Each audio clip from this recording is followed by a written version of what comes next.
Co-powered by Techno.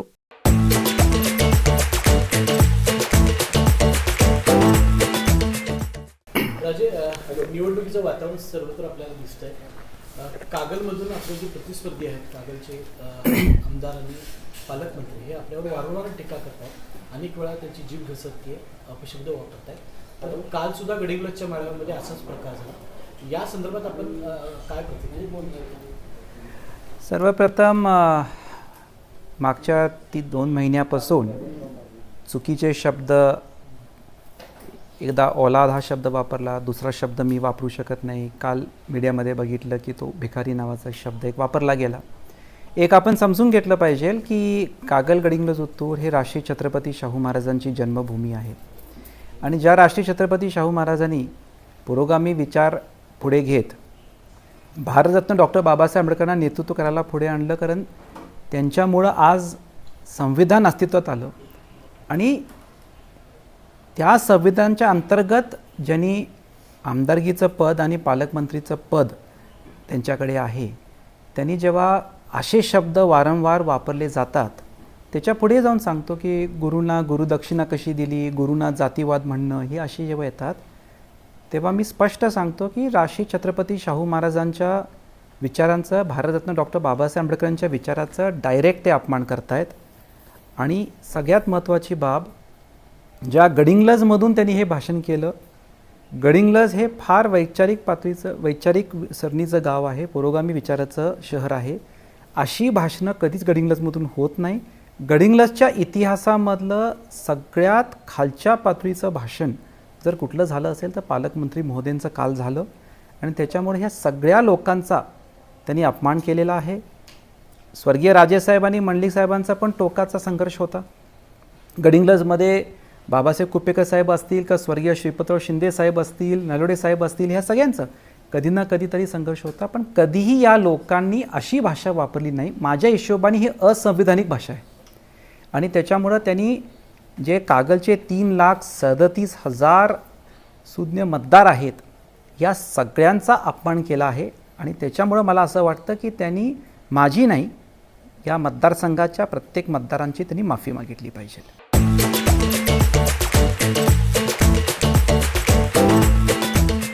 मतदारसंघात अनेक आंदोलन होत असतात. प्रत्येक गोष्टीमध्ये पालकमंत्री जातात असं नाही. सध्या एका जमिनी संदर्भातलं प्रकरण आहे, ते तुमच्या नावाने ते पुढं काढलं जातं.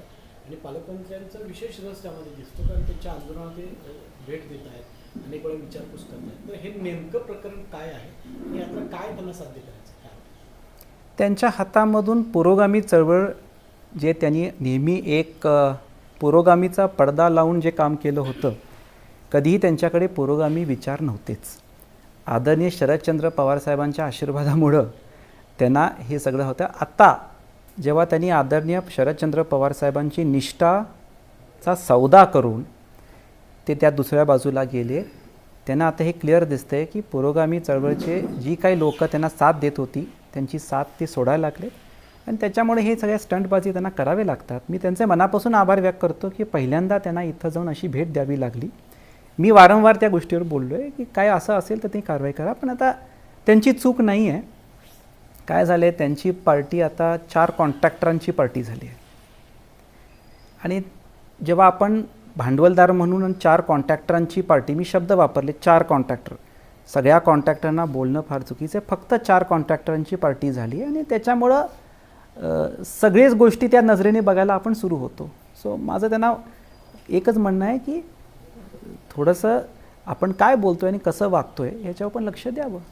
गडिंग्लजमधल्याच भाषणामध्ये त्यांनी असं म्हटलं की मुंबईला दर आठवड्याला आपण जात होतात, ते अधिकाऱ्यांच्या बदलीसाठी जात होतात, बदलीचे पत्र घेऊन जात होतात आणि एक प्रकारे दलाली करत होते.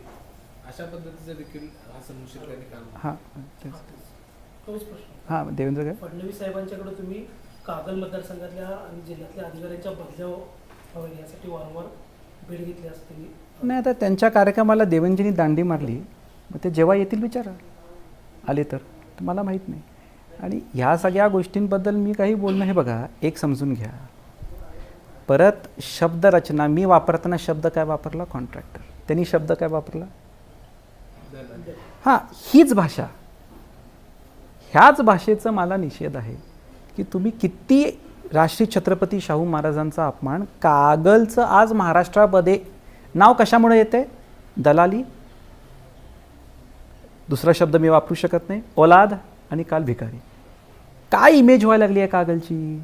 तुम्ही रिप्रेझेंटेशन करताय कागलचं, तुम्ही या जिल्ह्याचे पालकमंत्री आहात आणि जेव्हा पालकमंत्री असे शब्द वापरतात, जिल्ह्याचं आणि कागलचं महाराष्ट्रभर काय एक इमेज होते.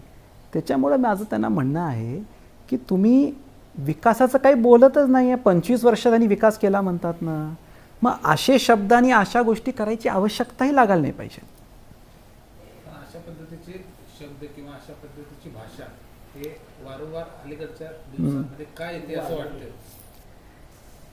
काय निष्ठा विकून आल्यामुळं रात्री झोप येत नाही आहे. याच्या आधी त्यांनी बऱ्याच लोकांची निष्ठा विकलेली आहे, पण ह्यावेळी जरा जी निष्ठा विकली ती महागात पडली आहे आणि निष्ठेची सौदा केल्यामुळं त्यांना रात्री झोप येत नाही आहे. झोप आली नसल्यामुळं असे चुकीचे शब्द येतात. आता त्यांना मी संबोधित करताना एकदाही त्यांना साहेब शब्द सोडून संबोधित केले तर मला उदाहरण दाखवा, कारण ते माझे संस्कार आहेत. तर त्याच्यामुळं आज अजून इलेक्शन डिक्लेअर व्हायचे, बरोबर, आणि इलेक्शन डिक्लेअर होण्याची ही आधी परिस्थिती आहे. कारण मी तुम्हाला एक सांगू, ही इलेक्शन आता ते हे असे शब्द का वापरताय? कारण त्यांना कळाले की ही इलेक्शन हसन मुश्रीफ साहेब विरुद्ध समरजी घाडगे न राहून अखंड कागल गडिंग्लज उत्तूरचे 3,37,000 स्वाभिमानी जनतेची जनता विरुद्ध हसन मुश्रीफ साहेब अशी इलेक्शन झाली आहे, व्हायला लागली आहे आणि लोक स्वतः परिवर्तनाचा निर्णय घ्या लागलेत. त्याच्यामुळं मला असं वाटते की एक प्रेशरमुळं असे चुकीचे शब्द ते वापरतायत आणि प्रयत्न करतायत की समोरच्या बाजूने असे शब्दाचं जुगलबंदी व्हायला पाहिजे.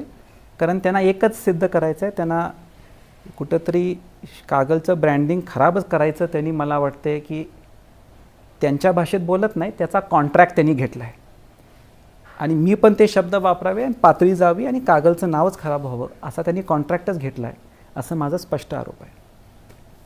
पालकमंत्री असं म्हणतात की मला जेलमध्ये घालून आमदारकी मिळवायची आहे आणि या प्रवृत्तीला माझा विरोध असा आरोप केला.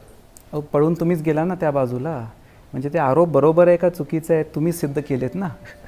आणि जेलमध्ये काही विषयच नव्हता ना, अजून ते कोर्टमध्ये मॅटर आहे तेव्हा असू दे ना. पळून तुम्ही त्याच बाजूला गेला आहे, बरोबर, पळून तुम्ही तिथंच गेला ना. तर तुम्ही स्वतः सिद्ध करायला लागले तुमच्यावर केलेले आरोप एखाद्या वेळेस बरोबरच आहेत. आता कुठं कोण त्यांना जेलमध्ये घालणार होतं आणि काय घालणार होतं, बरोबर. नाही, मी केसेसबद्दल मी बोललो आहे ना, ती केस माझ्याकडूनच होती.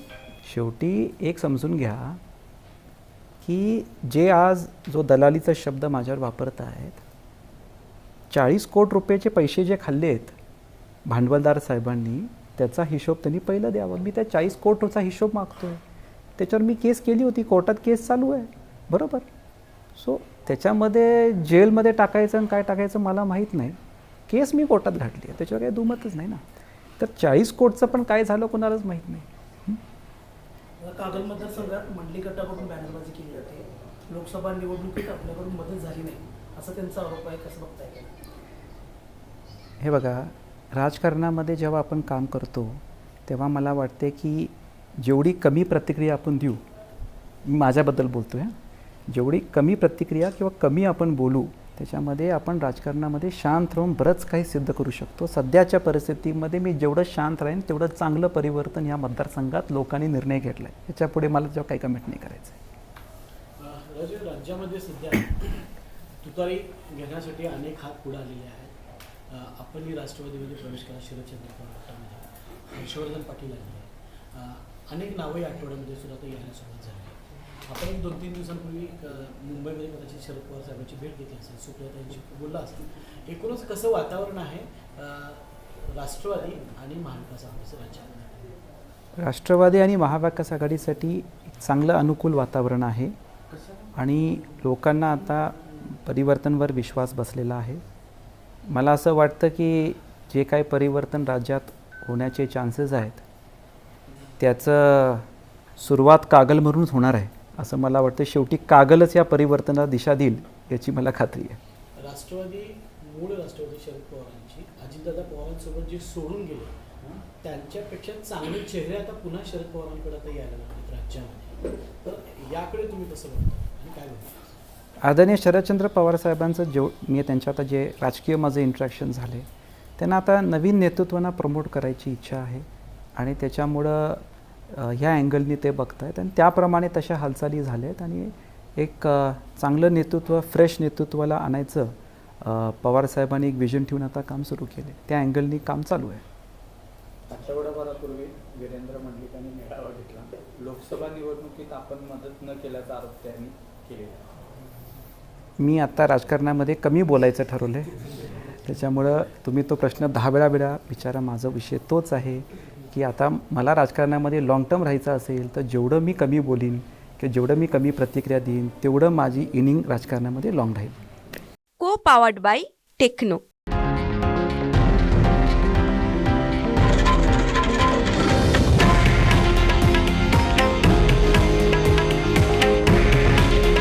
हे आहे देशातील नंबर 1 न्यूज नेटवर्क आणि आपण पाहत आहात TV9 मराठी.